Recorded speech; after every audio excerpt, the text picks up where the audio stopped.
Halo, apa kabar? Assalamualaikum warahmatullahi wabarakatuh. Saya Ersy Munarif, senang sekali bisa kembali menjumpai Anda semua.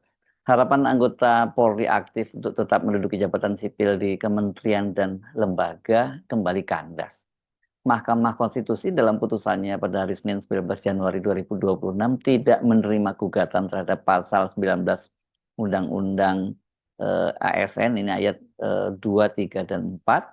Undang-undangnya nomor 20 tahun 2023 ya. Dan kemudian menolak gugatan terhadap pasal 28 ayat 3 Undang-Undang nomor 2 tahun 2022. Ya, ini tentang kepolisian, tentang Polri. Sementara sampai saat ini pemerintah belum juga menerbitkan peraturan pemerintah untuk menggantikan peraturan Kapolri nomor 10 tahun 2025 yang membolehkan anggota Polri aktif menempati jabatan sipil di 17 kementerian dan lembaga. Rencana pemerintah menerbitkan peraturan pemerintah yang memungkinkan anggota Polri itu tetap menduduki jabatan sipil disepakati dalam pertemuan Komisi Percepatan Reformasi Polri dengan pemerintah dalam rapat tingkat menteri tanggal 22 Desember 2025. Menurut Mahkamah, menggunakan pasal 19 Undang-Undang 20 2023 sebagai dasar hukum atau undang-undang untuk menempatkan anggota kepolisian pada jabatan ASN tertentu merupakan tindakan tanpa dasar hukum yang tepat karena pasal 19 ayat 3 Undang-Undang 20 2023 tidak memberikan pengaturan khusus terhadap jabatan ASN tertentu apa saja dan instansi pusat mana saja yang dapat diisi oleh prajurit TNI maupun anggota kepolisian. Selain itu, Undang-Undang 20 2023 justru mengembalikan pengaturan tersebut kepada undang-undang yang terkait dengan TNI maupun Kepolisian Negara Republik Indonesia. Adapun pendelegasian pengaturan lebih lanjut mengenai jabatan ASN tertentu yang berasal dari prajurit TNI dan anggota kepolisian sebagaimana diatur dalam pasal 19 ayat 4 Undang-Undang 20 2023 merupakan pengaturan terhadap tata cara pengisian jabatan ASN tertentu bukan terkait dengan instansi pusat apa saja ataupun jabatan ASN tertentu apa saja yang dapat diduduki oleh prajurit TNI dan anggota kepolisian. Berkenaan dengan hal tersebut, jika mengikuti semangat yang terdapat dalam norma pasal 19 ayat 3 Undang-Undang 20 2023, sejatinya terkait dengan jenis jabatan ASN tertentu merupakan bagian dari materi muatan yang harus diatur dalam Undang-Undang tentang TNI dan kepolisian, karena berkelindan dengan tugas, fungsi, dan kewenangan dari TNI dan Polri. Oleh karena itu, untuk memberikan kepastian hukum terhadap jabatan ASN tertentu pada instansi pusat yang dijabat oleh anggota kepolisian, diperlukan pengaturan tertulis yang jelas dan tidak multitafsir, serta dituangkan dalam undang-undang sekalipun berdasarkan ketentuan pasal 19 ayat 4 Undang-Undang 20 2023 berkenaan dengan pengaturan jabatan ASN tertentu yang berasal dari prajurit Tentara Nasional Indonesia dan anggota Kepolisian Negara Republik Indonesia dan tata cara pengisian jabatan ASN tertentu sebagaimana dimaksud pada pasal 19 ayat 3 diatur dalam peraturan pemerintah. Dalam konteks ini, peraturan pemerintah dibentuk hanya sebagai peraturan pelaksana setelah ada peraturan dalam undang-undang. Dengan demikian, eksistensi frase anggota kepolisian negara Republik Indonesia dalam pasal 19 ayat 2, ayat 3, dan ayat 4 Undang-Undang 20 2023 masih tetap relevan untuk dipertahankan. Mengingat frase anggota kepolisian negara Republik Indonesia dalam norma pasal tersebut menjadi dasar pijakan untuk dapat diimplementasikan dan saling berkorelasi dengan norma pasal 28 ayat 3 Undang-Undang 2 2002 beserta penjelasannya sebagaimana telah dimaknai dalam putusan Mahkamah Konstitusi nomor 114 PUU 23 2025 dan seterusnya diucapkan bahwa pembacaan ketentuan pasal 28 ayat 3 Undang-Undang 2 2002 sebagaimana dipahami oleh pemohon merupakan pembacaan secara parsial terhadap ketentuan dalam batang tubuh dan penjelasan suatu pasal dan seterusnya diucapkan. Dalam hal ini frase jabatan yang tidak mempunyai sangkut paut dengan kepolisian dalam penjelasan pasal 28 ayat 3 Undang-Undang 2 2002 berfungsi memperjelas norma frase jabatan di luar kepolisian dalam batang tubuh yang batasan pengertiannya maupun substansi penjelasannya adalah sebagaimana yang diinginkan oleh pembentuk undang-undang sehingga sifatnya frasa yang satu untuk memperjelas maksud dari frasa lainnya. Bukankah untuk saling dipertentangkan? Ketentuan pasal 28 ayat 3 Undang-Undang 2 2002 harus dipahami bersamaan dengan penjelasan pasal 28 ayat 3 Undang-Undang 2 2002 itu sendiri. Sehingga menurut Mahkamah, pemaknaan pasal 28 ayat 3 Undang-Undang 2 2002 harus dipahami bahwa anggota kepolisian negara Republik Indonesia dapat menduduki jabatan di luar jabatan yang tidak mempunyai sangkut paut dengan kepolisian setelah mengundurkan diri atau pensiun dari dinas kepolisian. Dengan demikian, penjelasan pasal 28 ayat 3 Undang-Undang 2 2002 sebagaimana telah dimaknai dalam putusan Mahkamah Konstitusi nomor 114 PUU 23/2025, menurut Mahkamah tidak terdapat persoalan konstitusionalitas sebagaimana yang didalilkan oleh pemohon. Berdasarkan pertimbangan hukum tersebut di atas, dalil-dalil permohonan pemohon adalah tidak beralasan menurut hukum.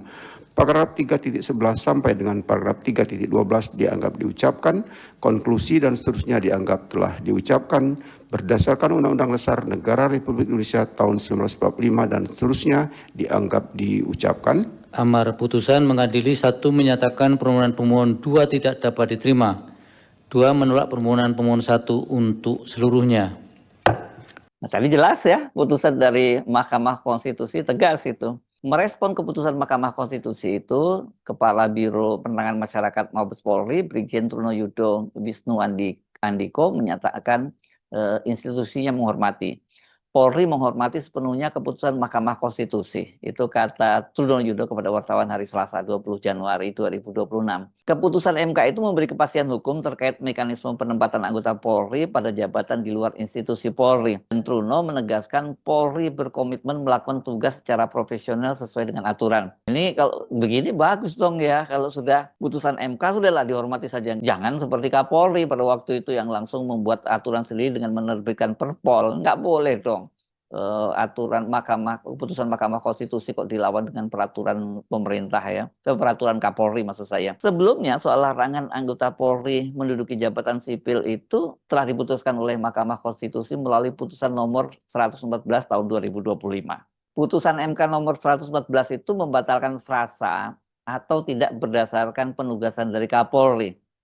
Dalam penjelasan pasal 28 ayat 3 Undang-Undang Kepolisian karena dinilai menimbulkan ketidakjelasan batasan jabatan di luar kepolisian dan membuka peluang bagi anggota Polri aktif untuk menduduki jabatan sipil tanpa melepas status kedinasan.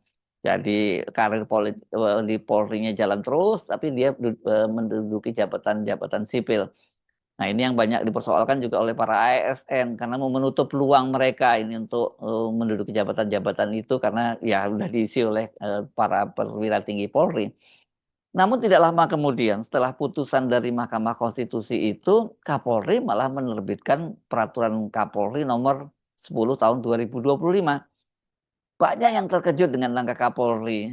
Kok dia kemudian menerbitkan peraturan Kapolri? Bahkan ini anggota Komisi Percepatan Reformasi Polri, Mahfud MD, bersuara sangat keras. Saya adalah orang pertama yang menyatakan bahwa Perpol nomor 10 tahun 2025 bertentangan dengan konstitusi. Bahkan istilah yang lebih tegas itu adalah bentuk pembangkangan terhadap konstitusi dan hukum. Itu kata Mahfud MD di Universitas Hasanuddin Makassar hari Selasa 16 Desember 2025. Bukan hanya Mahfud yang bersuara keras, kalangan praktisi hukum, aktivis sampai mantan Panglima TNI Jenderal Gatot Nurmantio yang sekarang menjadi Presidium Koalisi Aksi Menyelamatkan Indonesia menilai Kapolri Jenderal Listio Sigit itu melakukan pembangkangan konstitusi dan harus dipecat. Sebab ini bukan pertama kalinya Listio Sigit melakukan pembangkangan. Kalau sebelumnya dia dinilai melakukan insubordinasi atau melawan atasan. Ini ketika dia pada waktu itu membentuk tim percepatan reformasi Polri internal sebelum presiden itu membentuknya. Dan pengumuman soal ini disampaikan ketika presiden sedang berada di New York, Amerika Serikat untuk menyampaikan pidato pada sidang umum PBB. Jadi ini sudah yang kedua kalinya Listio Sigit melakukan pelanggaran. Pertama insubordinasi, membentuk tim reformasi sebelum pemerintah membentuknya. Yang kedua membangkang terhadap keputusan Mahkamah Konstitusi. Keputusan MK jelas ya mengatur bahwa nggak boleh anggota Polri aktif itu menduduki jabatan sipil. Pilihannya hanya dua kalau mereka mau menduduki jabatan sipil, mengundurkan diri atau pensiun gitu ya. Sebab apa ini kalau terjadi terus seperti ini kan banyak yang menilai bahwa ini sebenarnya praktek dui fungsi Polri. Sebenarnya prakteknya dikecam dulu di era Orde Baru karena pada waktu itu terjadi dui fungsi ABRI. Langkah yang dilakukan oleh Kapolri ini yang mengembalikan dui fungsi Polri ke ruang sipil dan berpotensi menimbulkan konflik kepentingan serta hilangnya netralitas dan mengancam demokrasi. Sementara dari sisi hierarki hukum, putusan MK ini lebih tinggi dong dari peraturan Kapolri, sehingga tidak bisa dong membuat aturan yang bertentangan itu ya. Pada waktu itu Polri memberikan pembelaan bahwa peraturan Kapolri itu justru memberikan kepastian hukum, batasan jelas dan selaras dengan Undang-Undang Polri, serta putusan MK 223 garis miring PUU 223 2025 yang menguatkan ketentuan penempatan polisi di jabatan ASN tertentu. Setelah menjadi polemik yang berkepanjangan, akhirnya melalui rapat tingkat menteri, itu pemerintah dengan Komisi Percepatan Reformasi yang hadir pada waktu itu Menko Hukum Yusril Iza Mahendra, Menko Polkam Jamal Ricaniago, Menteri Hukum Supratman Andi Aktas, dan beberapa menteri lainnya itu disepakati bahwa Perpol itu dicabut dan akan dibentuk PP. Jadi diserahkan sepenuhnya ke pemerintah. Soal ini juga mendapat sorotan karena peraturan pemerintah tentu juga tidak boleh bertentangan dengan putusan MK. Secara hierarki di bawah putusan MK ya PP itu. Selain itu dengan menerbitkan PP artinya kan ini persoalan bola panasnya diambil alih dari dari Kapolri ke Presiden Prabowo. Jadi kalau ada konsekuensi politiknya misalnya pembangkangan terhadap konstitusi, yang melakukan pembangkangan bukan lagi Kapolri tapi Presiden Prabowo Subianto, itu yang kalau sampai kemudian peraturan pemerintah itu diterbitkan. Sampai hari ini PP itu juga belum terbit. Bahkan kemudian muncul putusan baru MK tadi yang tidak menerima judicial review terhadap pasal 19 Undang-Undang ASN dan menolak gugatan judicial review terhadap pasal 23 ayat 3 Undang-Undang Polri yang sebelumnya sudah diputus oleh Mahkamah Konstitusi. Jadi soal aturan yang berlaku, polisi tetap tidak boleh menempati jabatan sipil sampai kemudian hal itu diatur dalam undang-undang. Selama belum dibuat undang-undangnya nggak boleh polisi menempati jabatan sipil, nggak boleh hanya diatur dengan Perpol ataupun dengan peraturan pemerintah. Soal ini juga dijelaskan oleh Mahfud MD dalam tayangan di channel resminya.